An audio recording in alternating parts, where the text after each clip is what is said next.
ইষ্ট ইষ্ট একটি পবিত্র ভাব। ইহা কিছু গুপ্ত ব্যাপার নয়, কিন্তু কি অর্থে? অন্যের নিকট নিজ ইষ্টের কথা বলিব না কেন? কারণ নিজের প্রাণের বস্তু বলিয়া উহা পরম পবিত্র। উহা দ্বারা অপরের সাহায্য হইতে পারে, কিন্তু উহা দ্বারা যে অপরের অনিষ্ট হইবে না তাহা জানিবে কি করিয়া? কোনো ব্যক্তির প্রকৃতি এইরূপ হইতে পারে যে সে ব্যক্তিভাবাপন্ন বা সগুণ ঈশ্বরের উপাসনা করিতে পারে না। সেই কেবল নির্গুণ ঈশ্বরের নিজ উচ্চতম স্বরূপে উপাসনা করিতে পারে। মনে করুন, আমি তাকে আপনাদের মধ্যে ছাড়িয়া দিলাম এবং সে বলিতে লাগলো, ব্যক্তিভাবাপন্ন বা সগুণ ঈশ্বর বলিয়া কিছু নাই, কিন্তু তোমার আমার সকলের মধ্যেই আত্মস্বরূপ একমাত্র ঈশ্বর আছেন। আপনারা ইয়াতে প্রাণে আঘাত পাইবেন, চমকিয়া উঠিবেন। তার ওই ভাব পরম পবিত্র বটে, কিন্তু উহা গোপন রইল না। কোনো বড় ধর্ম বা শ্রেষ্ঠ আচার্য ঈশ্বরের সত্য প্রচারের জন্য কখনো গুপ্ত সমিতি প্রতিষ্ঠা করেন নাই। ভারতে এরূপ কোনো গুপ্ত সমিতি নাই। এগুলি পাশ্চাত্য ভাব। এখন ওইগুলি ভারতের ওপর চাপাইবার চেষ্টা হইতেছি। আমরা এইসব গুপ্ত সমিতি সম্বন্ধে কোনো কালে কিছু জানিতাম না, আর ভারতে এই গুপ্ত সমিতি থাকিবার প্রয়োজনই বা কি? ইউরোপে কাউকে চার্চের মতের বিরোধী ধর্ম সম্বন্ধে একটি কথা বলিতে দেওয়া হইত না। সেই কারণে গরিব বেচারারা নিজেদের মনোমতো উপাসনার জন্য পাহাড়ে জঙ্গলে লুকাইয়া গুপ্ত সমিতি গঠন করিতে বাধ্য হইয়াছিল। ভারতে কিন্তু ধর্ম বিষয়ে ভিন্ন মত অবলম্বন করার দরুন কখনো কারো ওপর অত্যাচার করা হয় নাই, কখনো গুপ্ত ধর্ম সমিতি ছিল না। সুতরাং ওইরূপ কোনো ধারণা আপনারা একেবারেই ছাড়িয়া দিবেন। এসব সমিতির ভেতর গলদ ঢুকিয়া অতি ভয়াবহ ব্যাপারে পরিণত হয়। এ পৃথিবীর যতটুকু আমি দেখিয়াছি তাহাতে যথেষ্ট অভিজ্ঞতা আছে, তাহাতেই আমি জানি এসব গুপ্ত সমিতি কত অনিষ্টের মূল।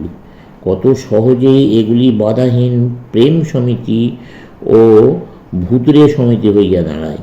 অপর নরনারীর হাতের পুতুল হইয়া নিজেদের জীবনটা এবং ভবিষ্যতে তার মানসিক উন্নতির সম্ভাবনা একেবারে নষ্ট করিয়া ফেলে। এইসব বলিতেছি বলিয়া আপনাদের মধ্যে কেউ কেউ আমার উপর অসন্তুষ্ট হইতে পারেন, কিন্তু আমাকে সত্য বলিতে হইবে। আমার সারা জীবনে হয়তো 5-7 জন নরনারী আমার কথা শুনিয়া চলিবে, কিন্তু এই কয়জন যেন পবিত্র, অকপট ও খাঁটি হয়। আমি লোকের ভিড় চাই না। কতগুলি লোক জড়ো হইয়া কি করিবে? মুসলিমের কয়েকজন লোকের দ্বারাই জগতের ইতিহাস রচিত হইয়াছে, অবশিষ্টগুলি তো উচ্ছৃঙ্খল জনতা। এসব গুপ্ত সমিতি ও বুজরুকি ভাব নরনারীকে অপবিত্র, দুর্বল ও সংকীর্ণ করিয়া ফেলে। দুর্বল ব্যক্তিদের ইচ্ছা শক্তি নাই, সুতরাং তারা কখনো কোনো কাজ করিতে পারে না। অতএব গুপ্ত সমিতিগুলির সংস্রবে থাকিবেন না। মনে ওইসব ভ্রান্ত রহস্যপ্রিয়তা উদিত হইবা মাত্র একেবারে নষ্ট করিয়া ফেলিতে হইবে। যে সামান্য পরিমাণেও অপবিত্র, সে কখনো ধার্মিক হইতে পারে না। একরাশ ফুল দিয়া পচা ঘা ঢাকিয়া রাখিতে চেষ্টা করিবেন না। আপনারা কি মনে করেন ভগবানকে ঠকাইতে পারিবেন? কেহই পারে না। আমি অকপট নরনারী চাই। ঈশ্বর আমাকে এইসব ভূত, উড়ন্ত দেবদূত ও শয়তান হইতে রক্ষা করুন। সাদাসিধা সাধারণ মানুষ হন। অন্যান্য প্রাণীর মতো আমাদের ভেতরেও সহজাত সংস্কারগুলি, দেহের যে সকল ক্রিয়া আমাদের অজ্ঞাতসারে আপনা আপনি হইয়া যায়, সেইগুলি ইয়ার উদাহরণ। এ অপেক্ষা আরও এক উচ্চতর বৃত্তি আমাদের আছে, তাকে যুক্তি বা বিচার বুদ্ধি বলা যায়। এই বুদ্ধি নানা বিষয় গ্রহণ করিয়া সেগুলি হইতে একটি সাধারণ সিদ্ধান্তে উপনীত হয়। এ অপেক্ষা জ্ঞানের আরেকটি উচ্চতর অবস্থা আছে, তাকে প্রাতিভ জ্ঞান বলে। উহাতে আর যুক্তি বিচারের প্রয়োজন হয় না, কিন্তু সহসা হৃদয়ে জ্ঞানের বিকাশ হইয়া থাকে। ইহাই জ্ঞানের উচ্চতম অবস্থা। কিন্তু সহজাত সংস্কার হইতে ইহার প্রভেদ কিরূপে বুঝিতে পারা যায়, ইহাই মুশকিল। আজকাল প্রত্যেকেই আপনার নিকটে আসিয়া বলিবে, আমি প্রাতিভ বা দিব্যজ্ঞান লাভ করিয়াছি, এবং অলৌকিক দাবি উপস্থিত করে। তারা বলে, আমি দিব্য প্রেরণা লাভ করিয়াছি, আমার জন্য একটা বেদি নির্মাণ করিয়া দাও, আমার কাছে আসিয়া সব জড়ো হও, আমার পূজা করো। দিব্য প্রেরণা ও প্রতারণার মধ্যে পার্থক্য কিরূপে বোঝা যাইবে? প্রথমত দিব্যজ্ঞান কখনো যুক্তি বিরোধী হইবে না। বৃদ্ধাবস্থা শৈশবের বিরোধী নয়, উহার বিকাশ মাত্র। এইরূপে আমরা যাকে প্রাতিভ বা দিব্যজ্ঞান বলি, তাহার যুক্তি বিচারজনিত জ্ঞানের বিকাশ মাত্র। যুক্তি বিচারের ভেতর দিয়ে দিব্যজ্ঞানে পৌঁছিতে হয়। দিব্যজ্ঞান কখনোই যুক্তি বিরোধী হইবে না। যদি হয়, তবে উহাকে টানিয়া দূরে ফেলিয়া দিন। আপনার অজ্ঞাতে দেহের স্বাভাবিক সহজাত গতিগুলি তো যুক্তির বিরোধিতা করে না। রাস্তা পার হইবার সময় যাতে গাড়ি চাপা না পড়িতে হয়, সেজন্য অজ্ঞাতসারে আপনার দেহের গতি কীরূপ হইয়া থাকে? আপনার মন কি বলে? দেহকে এইরূপে রক্ষা করা নির্বোধের কাজ হইয়াছে? কখনোই বলে না। প্রকৃত প্রেরণা কখনো যুক্তি বিরোধী হয় না। যদি হয়, তবে প্রেরণা নয়, বুঝল কি? দ্বিতীয়ত, এই দিব্য প্রেরণা সকলে কল্যাণকর হওয়া চায়। নাম, যশ ও ব্যক্তিগত লাভ যেন উহার উদ্দেশ্য না হয়। উদয়া সর্বদাই জগতের সমগ্র মানবের কল্যাণই হইবে। দিব্য প্রেরণা সম্পূর্ণ নিঃস্বার্থ হইবে। যদি এই লক্ষণগুলি মেলে, তবে অনায়াসে উহাকে প্রেরণা বা প্রাতিভ জ্ঞান বলিয়া গ্রহণ করিতে পারেন। সর্বদা স্মরণ রাখিতে হইবে, জগতের বর্তমান অবস্থায় 10 লক্ষের মধ্যে একজনেরও এই দিব্যজ্ঞান লাভ হয় কিনা সন্দেহ। আমি আশা করি এইরূপ লোকের সংখ্যা বর্ধিত হইবে এবং আপনারা প্রত্যেকেই এইরূপ দিব্য প্রেরণা সম্পন্ন হইবেন।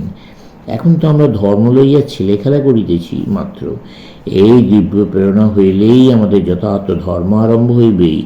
সেন্ট পল যেমন বলিয়াছিলেন, এখন আমরা অস্বচ্ছ কাঁচের ভেতর দিয়া অস্পষ্টভাবে দেখিতেছি, কিন্তু তখন সামনাসামনি দেখিব। জগতের বর্তমান অবস্থায় এরূপ লোকের সংখ্যা অতি বিরল। কিন্তু এখন যেরূপ জগতে আমি দিব্য প্রেরণা লাভ করিয়াছি বলিয়া মিথ্যা দাবি শোনা যায়, এরূপ আর কখনোই শোনা যায়নি। এবং লোকে বলিয়া থাকে, মেয়েদের দিব্য প্রেরণা শক্তি আছে এবং পুরুষেরা যুক্তি বিচারের মধ্য দিয়ে ধীরে ধীরে উন্নত হয়। এসব বাজে কথায় বিশ্বাস করবেন না। দিব্য প্রেরণা সম্পন্না নারী যত আছে, ওইরূপ পুরুষও তত আছে। যদিও মেয়েদের এইটুকু বিশেষত্ব যে তাহাদের মধ্যে বিশেষ প্রকার মূর্ছা ও স্নায়ুরোগ বেশি। জুয়াচোর বা ঠকের কাছে প্রতারিত হওয়া অপেক্ষা অবিশ্বাসী থাকিয়া মরাও ভালো। ব্যবহার করিবার জন্য আপনাকে বিচার শক্তি দেওয়া হইয়াছে, দেখান আপনি উহার যথার্থ ব্যবহার করিয়াছেন।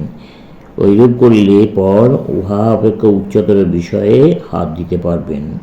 ওইভাবে সমগ্র জাতিকে হীনবীর্য করে, স্নায়ু মস্তিষ্ককে দুর্বল করে সর্বদা একটা ভূত বা অদ্ভুত ব্যাপার দেখিবার পিপাসা বাড়াইয়া দেয়। এইসব আজগুবি গল্প স্নায়ুমণ্ডলীকে অস্বাভাবিকভাবে বিকৃত করে, ইয়াতে সমগ্র জাতি ধীরে অথচ নিশ্চিতরূপে হীনবীর্য হইয়া যায়।